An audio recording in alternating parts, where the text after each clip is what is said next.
Welcome to Virginia Hay, which I've never heard of, but I'm glad to be on it, and I'm going to play an old, sort of Oklahoma-based bluegrass tune, which I've changed around, and it's now called Going Down the Road, Feeling Good.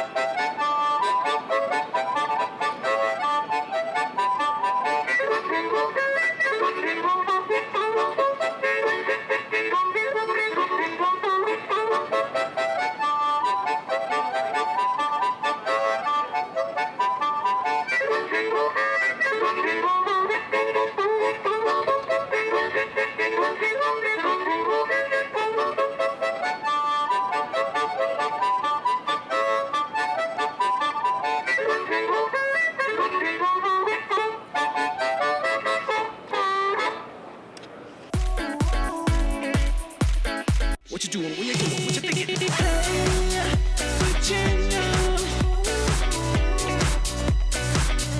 what's going on?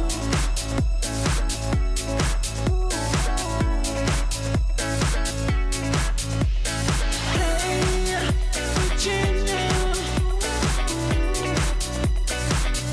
what's going on?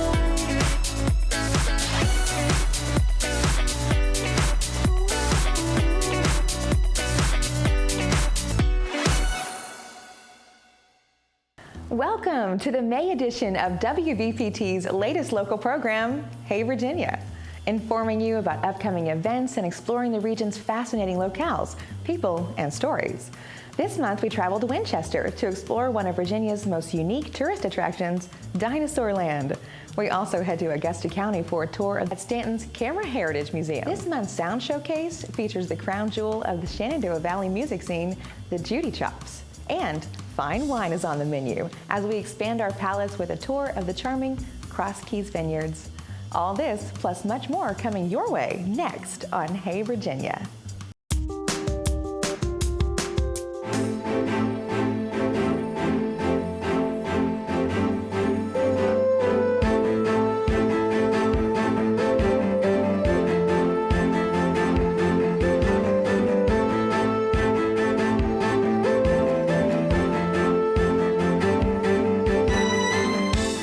The state of Virginia has many natural wonders to visit, and here's one you won't want to miss. Lake Shenandoah is a beautiful 36-acre reservoir that features hiking paths and picnic areas. The lake waters themselves are home to a variety of fish for all you anglers out there. So if you want to spend a day in the natural beauty of Rockingham County and catch some fish to boot, grab your tackle box and let's go to Lake Shenandoah.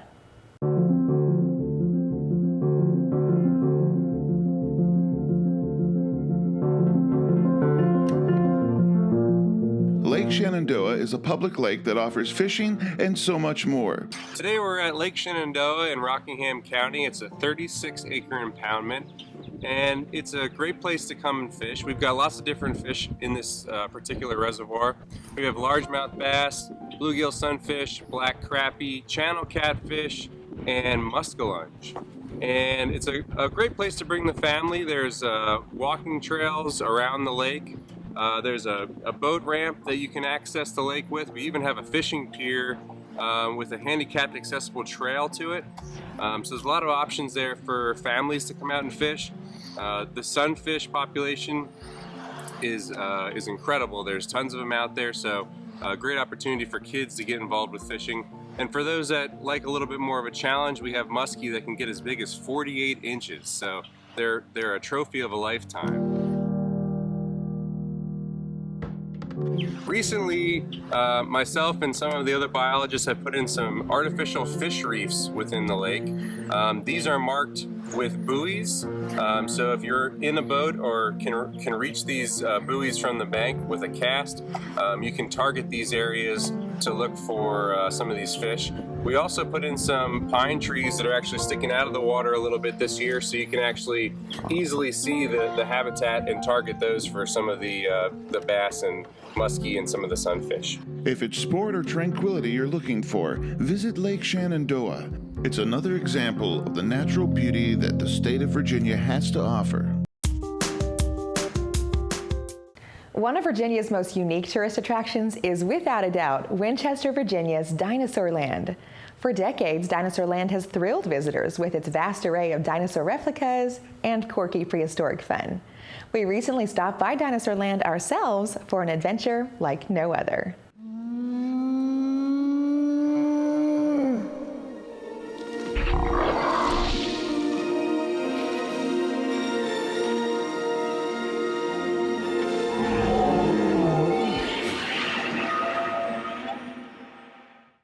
My father built this place back in 1963.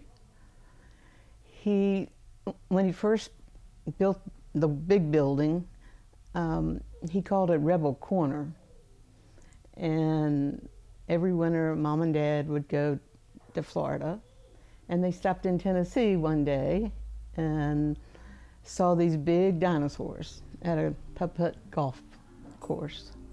So he talked to the man, Jim Sidwell, and commissioned Jim to build 5 dinosaurs for us.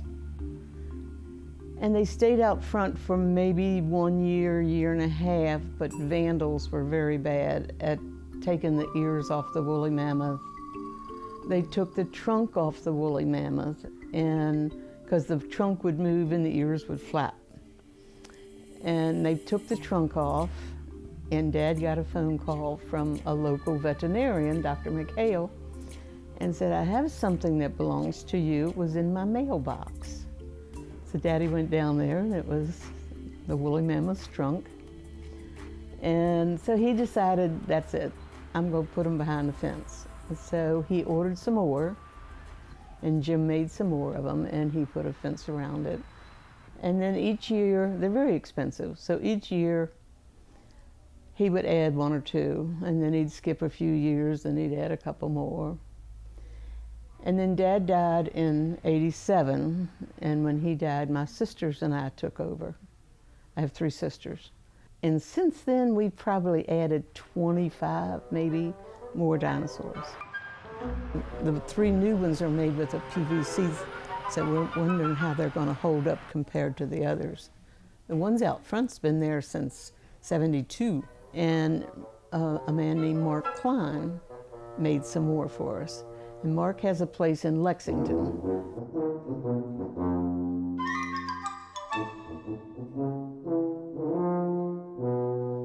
People come who came when they were kids, and now they're bringing their kids. We've had a couple people get married out in the park. And we have lots of groups that come, school groups. Try to really keep a good, clean family outing for a family to come. Everything we sell is geared toward a family.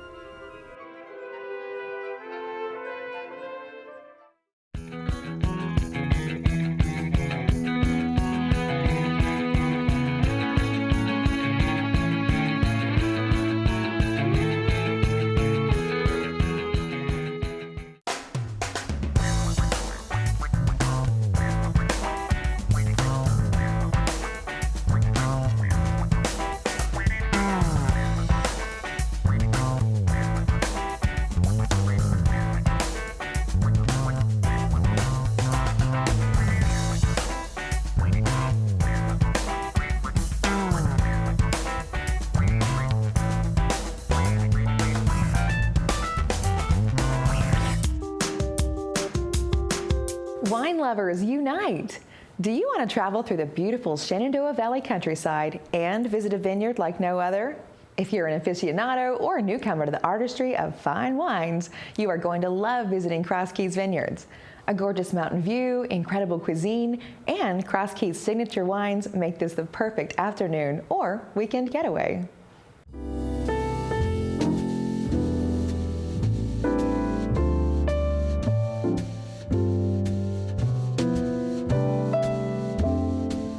Cross Keys has been here since 2001 when the first grapes went into the ground, and we opened to the public for merchandise sales and wine sales in 2008. Virginia's full of wineries. I think there's over 280 some here in Virginia now.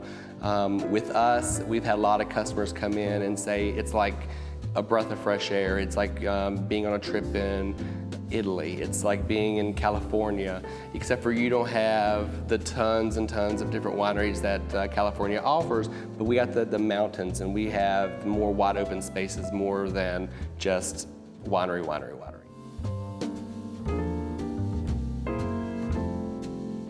Yes, it's cold outside, but we still do a lot of things here, anywhere from our tours to the bistro. We have brunch every Sunday, serving brunch all day. So it really is a large range of things that we do here at Cross Keys on a daily basis. Not only is it you can come and do tastings, you can come in, you can have your wedding here, you can have Christmas parties here, you can have tons of different corporate parties. We do a lot of local nonprofit charities each month. So it's not just you come in, do tasting, we offer a lot more than just that. I would definitely like to say thank you to the community, because if it wasn't for the community, we wouldn't be here. I mean, it's the locals who keep us going. We have our Friday night events every Friday during the summer, and even Fireside Fridays during the winter, and it's the locals who come out to that every week, and we want to thank you all for coming out.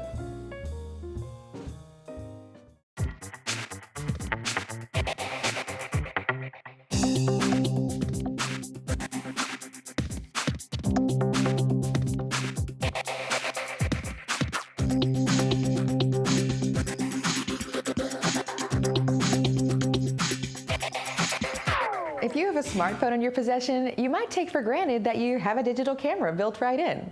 In this current land of selfies, it's hard to imagine using anything else to take a picture with.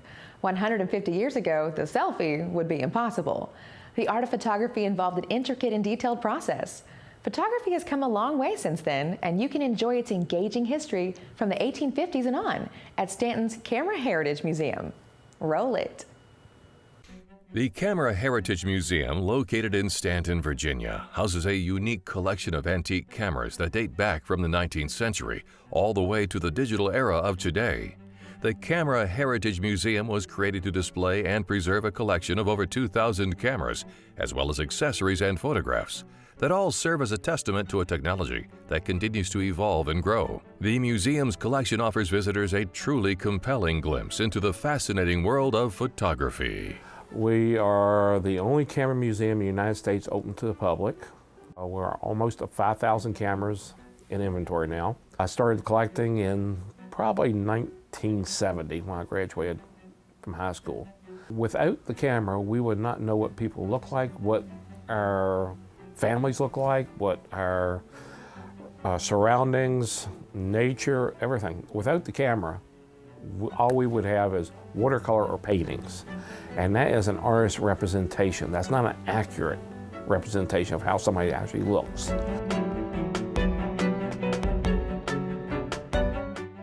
This is the actual camera used at Pearl Harbor by the Japanese. It was donated to us about 18 years ago by the actual photographer, and still works. It was made by Konica. Without this, we would not have the images of Pearl Harbor. This is Mr. Barnett Kleindance's camera. He invented the reflex camera in 1872, and we have a copy of the U.S. patent. The actual patent camera, and we have up on the shelf, is this one right, the second one top. This is a KGB spy camera. It's on the Zippo lighter format. It's a lighter and a camera. This is the Korean War and Vietnam commercial graphic camera that was made by Graphic in New York. This had interchangeable lenses, telephoto, wide angle, zoom. We are taking more pictures today in any one day than we've probably taken at any one time in whole history, because of the cell phones, because of the media. There's so many outlets there with Twitter, Facebook, all these media sources that these kids, the younger generation's using. But they're not keeping the pictures. They're not really thinking about long range for history.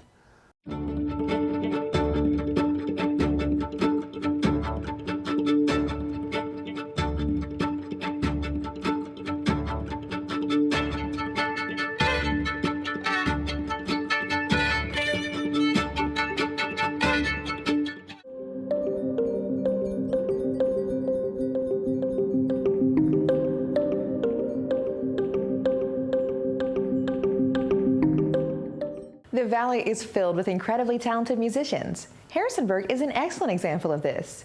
Here you will find a band with endless talent that isn't afraid to mix genres, with influences ranging from rhythm and blues to Zydeco. Their sound has been perhaps best described as original mountain swing. We recently sat down with some of the members of the Judy Chops, one of the Valley's most beloved bands, to discuss their unique sound and latest studio project.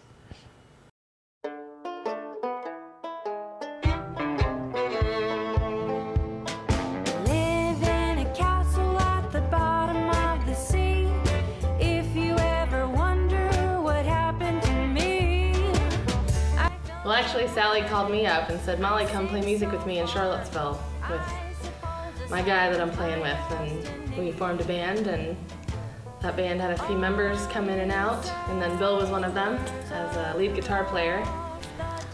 And then that kind of fell through, and then Bill picked us all up and said, hey guys, we're gonna keep this band a band. Eye on you.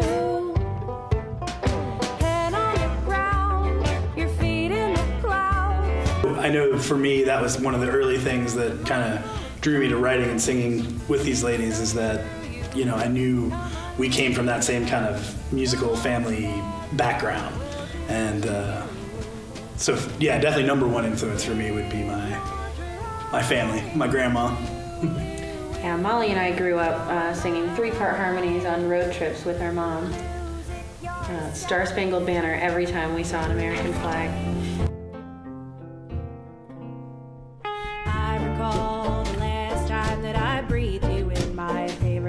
Was always pretending you were mine. We definitely started with a more rootsy and folk, bluegrass even, based sound, and moved quickly into whatever else we felt like. Yeah, the swing stuff was definitely present early on, you know, Western swing influences. It's funny, like, once we started adding more of that instrumentation, adding, you know, violin and horns and kind of fleshing out those arrangements, how some of the influences were obviously there. Like, I don't know, I noticed as I was starting to write new music for our last album, Minor Sunshine, it's almost like those arrangements were there before you know, we put them down. You write a song and you kind of have those little things in the back of your head. Like, wouldn't it be cool if there was like a trombone slide right there, you know, into a note, and when you actually start, you know, fleshing it out and hearing it, it's I don't know, it's a magical thing. That touch of your hand, that gentle command, and we fall into grace. Well, we've been here working at Blue Sprocket. We worked on our last album here, and recently we've been in here working on a new EP, I guess. It's 6 songs that we've been working on, 2 of which we did like a year or so ago that we actually put down, and then the last 4 that we've been working on we've done here in the past month and a half. And it's a few songs that are ones we've been playing in our set for, you know, a couple years, and a couple of brand new songs that we're really, really stoked about. We don't want to fit in the box. We don't want to sound like one thing every time, or every other song. I mean, one of the things that you know, my favorite bands are the ones that I go to a show and I'm like, I just saw them play, you know, this style of music and this style of music and this style of music all in one night. And it's like, that way it's in like, you know, multiple bands that way.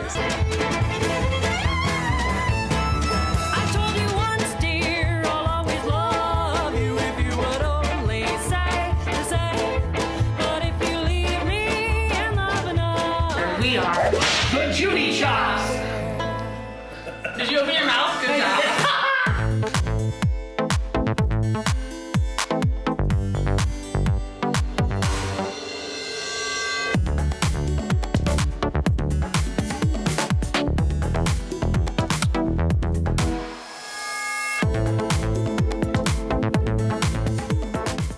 It's time now, folks, to head back up Route 81 to pay a visit to the Shenandoah Caverns American Celebration on Parade Museum, offering an up-close look at a unique collection of stunning parade floats, props, and stage settings from America's entertainment and political history. This collection includes parade floats from the Rose Parade, presidential inaugurals, and other national celebrations. Come join as we explore these fascinating artifacts in this edition of Out and About.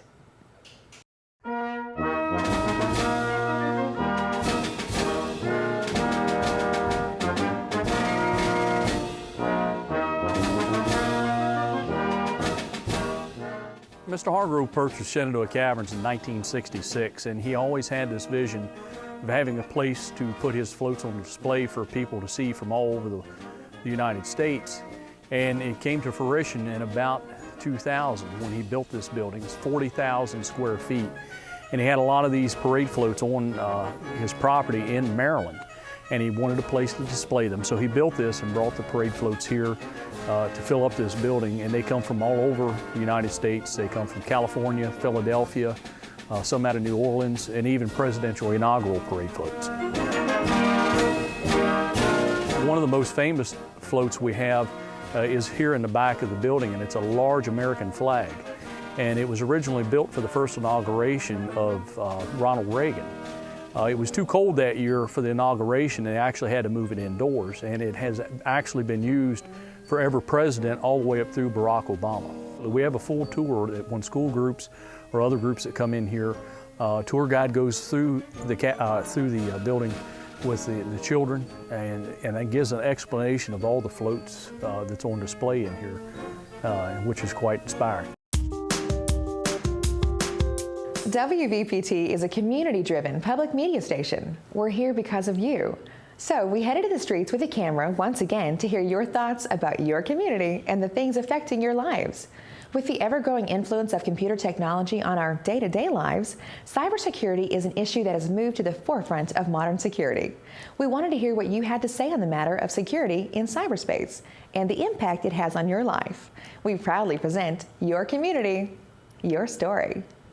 How you doing, guys? Alex Anthony here with WVPT at James Madison University. Today's segment is on iPhones and cybersecurity. Let's find out how much these kids really know.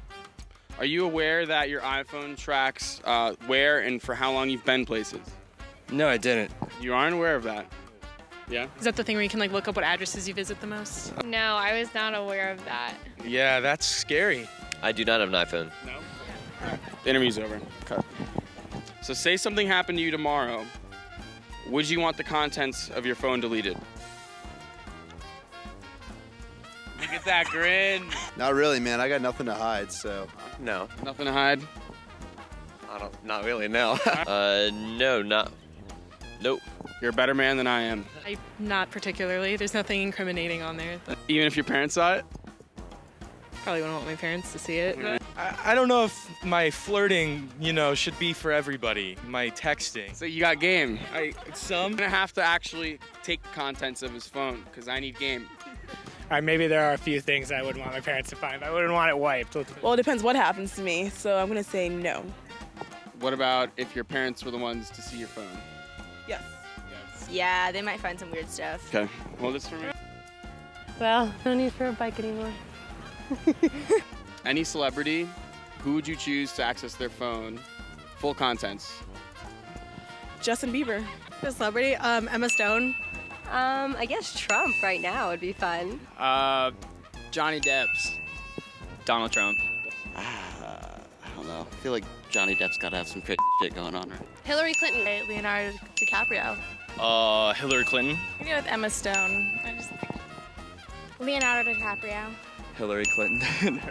Leonardo DiCaprio. DiCaprio. Thanks for watching, guys. It seems that Johnny Depp and Emma Stone are a fan favorite among college students. Not many people do know about cybersecurity, and some people do have some things to hide, but it was an interesting experience. Tune in next month for another segment.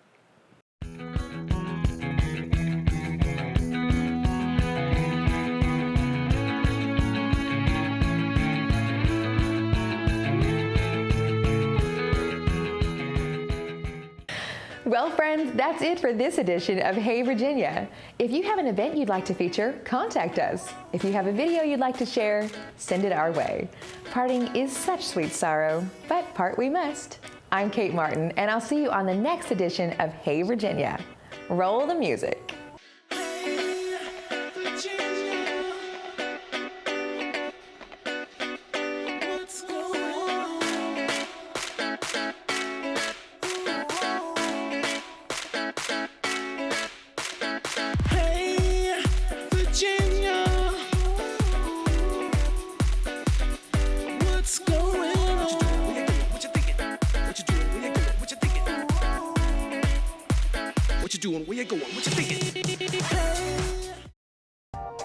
If you like what you see, support WVPT. Go to WVPT.net and click on the Support Now button.